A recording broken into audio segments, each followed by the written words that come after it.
القادرين اللهم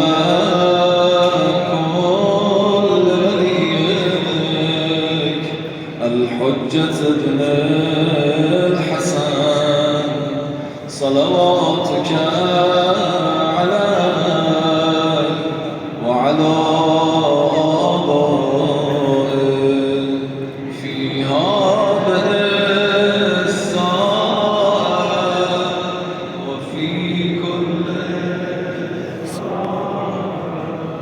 وليا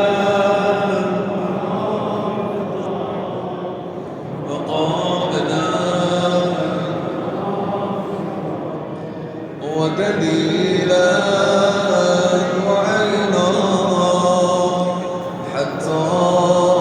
تسكنه أرضك وتمتعه فيها طويلا خدایا تعال لا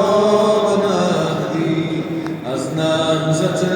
خمینی محافظت فرما خامنه‌ای رهبر به لطف خود نگهدار رزمندگان اسلام نصرت عطا بفرما آمین یا رب